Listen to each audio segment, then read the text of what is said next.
Hi, this is Ben. I'm the speech pathologist at Benedict in Minneapolis, and this is IDDSI at a glance. IDDSI, IDDSI, stands for International Dysphagia Diet Standardization Initiative. It's what area hospitals and nursing homes are all moving to. As you can see, there are 8 different levels from 0 to 7 that represent different types of food and drinks. They're color-coded to make it easy to recognize them.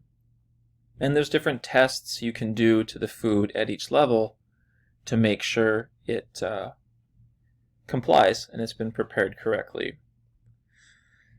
This is great for our residents, especially the ones that head to the hospital and come back, because we can be sure that they're getting the same type of food and drink in each setting.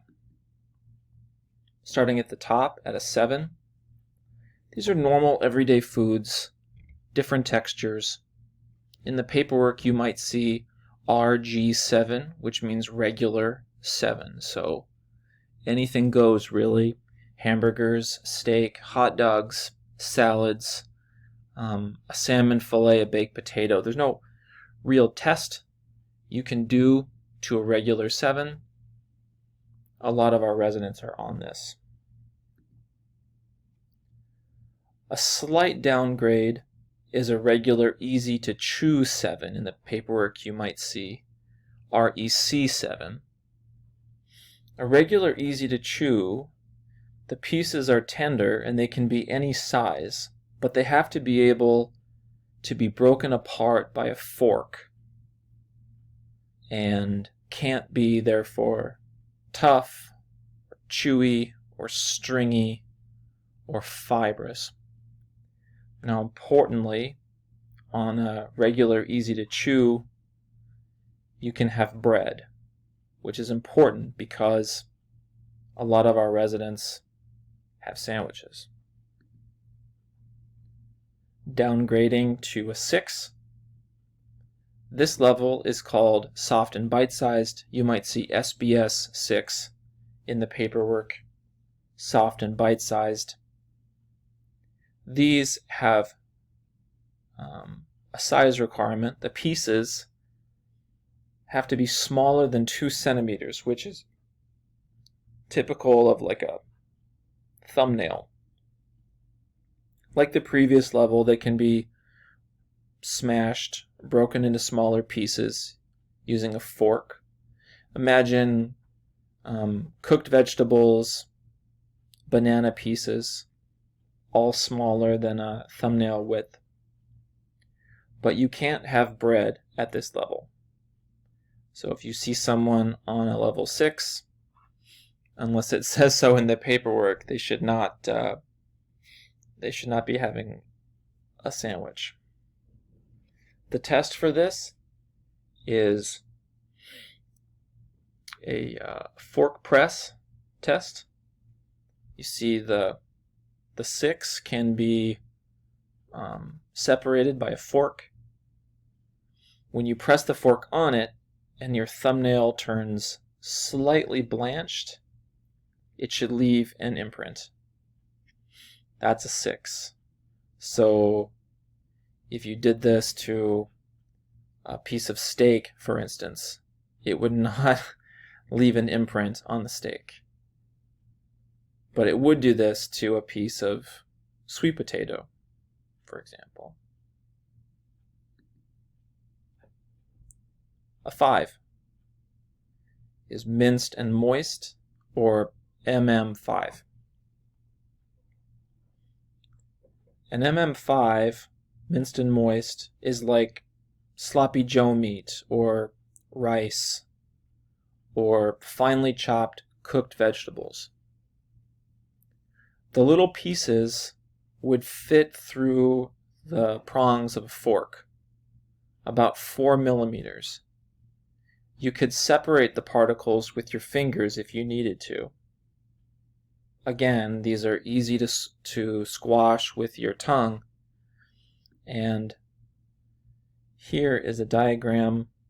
You would measure the pieces to fit through a tine of a fork. When this pours off of a spoon, it would come off in one lump. It would hold its shape. That is a level 5. Downgrading to a 4. This is pureed, or PU4. So like a pudding, a yogurt, or a custard. No pieces here. It's thick enough that it couldn't be drunk through a straw, but you could eat it with either a spoon or a fork. And when you put a pureed on a fork, it would sit on top of it. Maybe a little bit would kind of hang through, but you could eat it with a fork.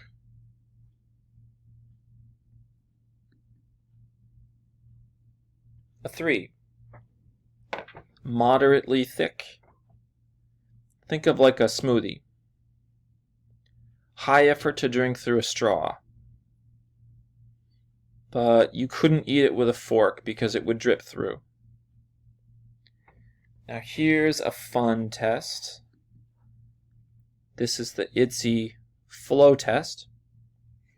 What you do is you fill up one of the 10 ml syringes that are everywhere, up to 10 milliliters.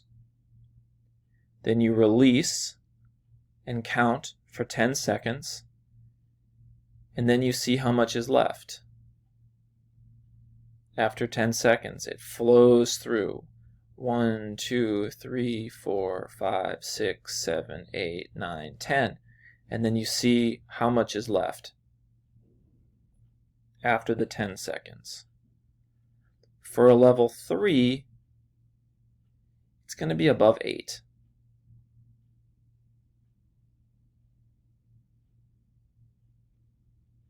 So you could drink it with a straw, but you couldn't really eat it with a fork.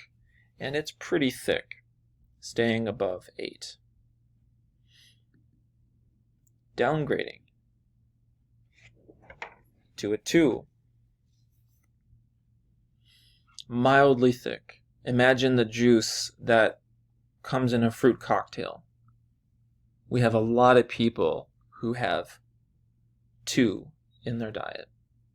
This was called nectar thick for a long time. So this takes mild effort to drink through a straw, pours quickly off a spoon, and if you do your little flow test and you count for your 10 seconds and see how much is left, sort of between 4 and 8 here in the middle. That's a mildly thick. So the liquid is moving slower.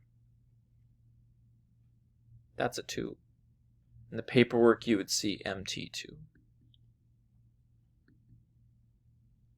A 1 you'll see infrequently. Mostly we use this in therapy. A 1 is between 1 and 4 left in the syringe after 10 seconds. Something like baby formula. You could drink it through a straw.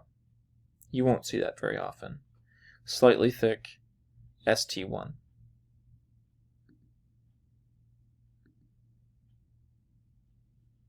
At the bottom of the IDSI framework is a 0. This represents thin liquids. TN0, thin 0. Everyday drinks like water, juice, and pop. If you did a flow test on this, it would be down here at the bottom, a 0. Really nothing left in the syringe after 10 seconds, or a very little bit.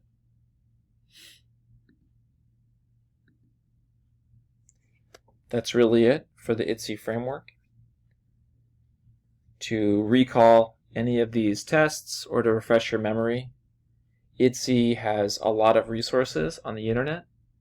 You can just Google IDSE and a certain level, and it will tell you all the tests you can do to make sure that the food that's being served to our residents is appropriate and that it's safe.